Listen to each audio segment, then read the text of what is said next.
Welcome to Bookmarks from Christian Heritage London with your host, Dr. Kenneth Brownell.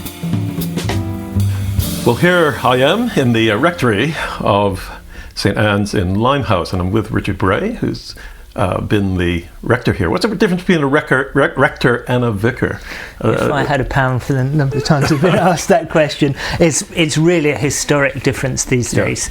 Back in history, as I understand it, parishes would tend to have a rector, but often people would take the job as rector and take the income, but would live somewhere else in the country and maybe have multiple rectorships, and then they might employ a vicar to do the job for them vicariously. And so most parishes ended up with a vicar. Good. Great. Well, you're very much here in place. Yep, I am. It's lovely. Look out your garden, the church behind. So tell us just about yourself, how long you've been here, and what ministry in this part of the East End, not far from where I used to be at East London Tabernacle. That's right, and we still miss you being part of the pastor's prayer with us. So I've been here nearly 10 years. It'll be 10 years this summer as the minister of St. Anne's. Actually, my wife and I had 8 years over a couple of different spells as members of St. Anne's, even before I was appointed. I worked at St. Peter's Barge, which was planted in the parish 20 or so years ago, and then went off to Oak Hill to study, and then came back, and for 5 years I was working for some of the lunchtime talks ministries in the city, the Aldersgate talks and the Moorgate talks, and attending St. Anne's with my family on Sunday mornings. And then my predecessor was coming up for retirement, and he and others suggested I should apply. So 10 years as the incumbent here. We describe ourselves as a genuinely mixed East End church with a passion for straightforward Bible teaching. And both parts of that are important to us. Sometimes we have visitors from churches like St. Helens Bishopsgate, and I'll tend to say to them, our ministry convictions and ethos is pretty much the same as you'd find at a big expository church like St. Helens, but we are a local mixed church, and that means that it will look and feel quite different. And to me, that's one of the really precious things, is the variety of people united around Jesus and his word. And you have a very prominent building here. Probably a bit of a burden, keep it all up, but yet must give you an advantage. And also you have a school. That gives you a bit of an advantage in the community. Yeah, I mean, it's a classic kind of parish church situation. And as you say, a very prominent building. People pass it on the A13 on the way into London, and on the Docklands Light Railway going on the other side of the church. And so every week, I would say, we have people who just find their way into the building, into our main Sunday morning service, either because they're interested in the architecture. It's a nationally significant Nicholas Hawksmoor building, or because they were looking for a church and this was the first one that they came across. As you say, we have a church school, Stepney Greencoat School, just across the main road, and so sometimes people find their way in from there. You know, in recent years, like any evangelical Anglican ministry, we've been asking ourselves, how long can we keep going as members of a denomination that seems to be moving away from its historic convictions? And part of the answer is, as long as possible, with integrity, to make the most of the extraordinary advantages that a prominent building and the church school and the parish setup give us. Great. And I think that's for a while longer. Yeah, good. We trust God does a great work and turns back the tide. It would be great to... Well, that's right. We're praying for miracles. Yeah. I think we all are for the nation. Please. This time. Okay, well, the big question I ask on these podcasts is what book, other than the Bible, has had the most influence on your life and ministry? So what's your book? And well, the book that I want to say something about is The God Who Is There by Francis Schaeffer. I guess I'm not one of those people, one of those pastors who spends a lot of time doing theological reading for the sake of theological reading. I'm grateful for a good training at Oak Hill. I'm grateful to find time to read, to keep myself fresh and growing. But this is a book that I read some years ago now, and I felt was really helpful in consolidating some of the lessons actually that I got at Oak Hill. One of the big things I got out of my time there was the teaching we had on worldviews.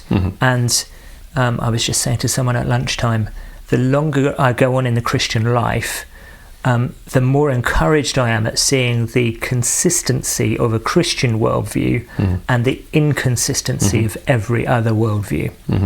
And Schaeffer, I think, brilliantly exposes that, and in fact his apologetic method is partly to push people to see the inconsistency, the incoherence and the hopelessness of their worldview through gently and graciously asking questions. And so I can't remember the extent to which, it's a while since I've read it, I can't remember now the extent to which this is Schaeffer and the extent to which it's my kind of digesting and thinking from what he inspired. But I think he says ultimately the only two really coherent worldviews are biblical Christianity and nihilism. And he talks about the artists as well as the thinkers who have really ruthlessly pursued nihilism logically and have ended up either mad or committing suicide. And I found that just very striking and very provocative. So how would that weave into your ministry? Regular Sunday preaching, I'm sure you don't quote Schaeffer every Sunday, and no, I certainly don't. Or have worldview lectures or something like that as such, but well, for one thing, I find it incredibly helpful in conversation with individuals, the kind of apologetic conversation, the method of asking questions and just trying gently and graciously to expose the unbelieving worldview, however it presents.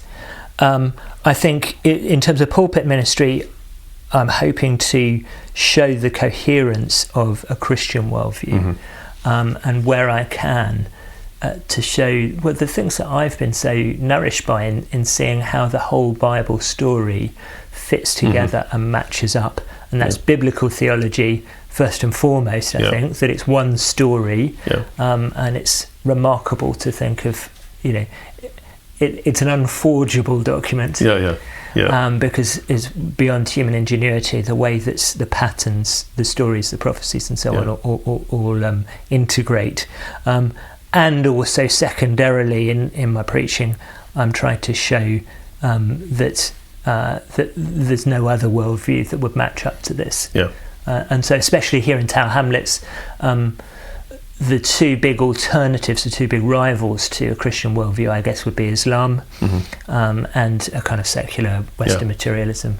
And so I'm trying to use those as foils in my preaching from time to time, not always banging on about the same things every week. No, but it's exposing where every passage of scripture in some way connects, and you have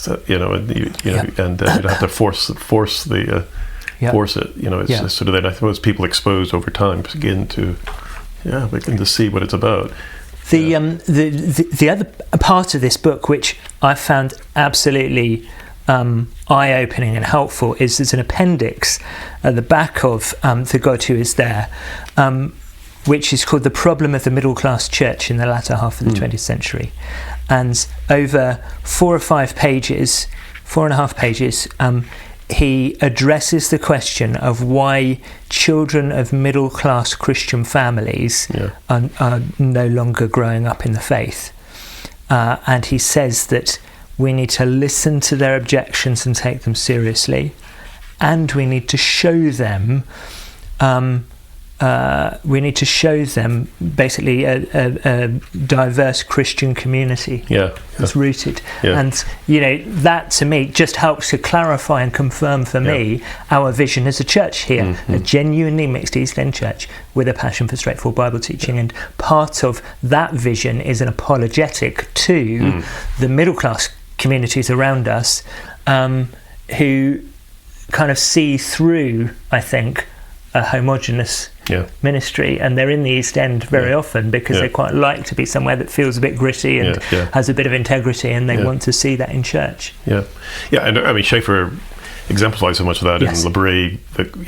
people having meals, people staying. So it wasn't just talking at people; it was demonstrating the reality of it. And I think that passage shows there's something prophetic about Schaeffer. I mean, he's quite a very different. He's slightly odd character in some ways. This is his Swiss garb and beard and things. And at the time, I think he was so unusual in 1960s, 70s American evangelicalism. But what you just read. There's a lot of talk today about deconversion and evangelical children from evangelical homes are deconverting. And Schaeffer is sort of talking about that all those years ago. Yeah. And I think that's I think now we're realizing how wise he was in his perception and what needs to be done. I think, and you used the word prophetic, and that's how I remember describing him when I first read this book, actually, and thinking maybe that's what the New Testament is talking about in prophets. Yeah. And I wish he was better known in the UK, because I think your homeland, he's much better known and appreciated. And I think probably here there may have been I don't know, it's before my time, but a bit of a reaction to his moral majority stuff that his son got him into in the 80s and so on. And so he doesn't seem to have the kind of readership and longevity in British evangelicalism that I think probably he deserves. Yeah, and needs, perhaps like all these guys, sometimes needs to be repackaged, rebranded, as it were. Use a fairly superficial word, just to get his core ideas across. And he used his own language as well, didn't he? Which makes it a bit harder to start with. Stuff. Yeah, you have to work through that. But I think he's such an influential character. And one of the people, I think, you think of people who. They in many ways their impact in their own time was relative. Schaeffer's was fairly big, but but I think the impact is much greater down the road, a generation or two on. A lot of the influence they've had and things they were thinking about. Yeah, and, you see that with many. He's in a similar category, really, to C.S. Lewis, isn't he? Yes, that's right. Yeah. And I think they just met once and didn't really get on, did they? I don't know. Unfortunately. Well, that'd be interesting. Fly on the wall a moment. It could be. Okay, well, let's just change that up to date. Unless there's anything else you want to add to that. No. What are you reading now that you might want to recommend to people? Well, I've just finished rereading a book called Together for the City by Neil Powell and John James. Okay. The subtitle is How Collaborative Church Planting Leads to Citywide Movements. And the reason why I've been rereading it is that one of the things that I do outside St Anne's is an involvement with London Gospel Partnership and the regional gospel partnerships generally in the UK. And we're trying to rethink and re-articulate our vision and our role, especially in London, where there are so many networks, so many conferences and so on. What is the role of London Gospel Partnership? Is there a role? How do we articulate it? And also with the conversations that are just getting going about whether we should be starting the Gospel Coalition UK.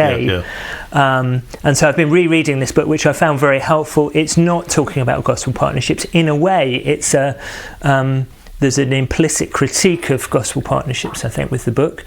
Neil Powell, I think, had a background in the Midlands Gospel Partnership, but it reads a little bit, I don't know if I'm misrepresenting him, but as if he got a bit frustrated with the kind of parochialism and conservatism of the Gospel Partnership in itself. And so he started 2020 Birmingham with some other pastors to encourage church planting amongst a wider group of evangelical churches.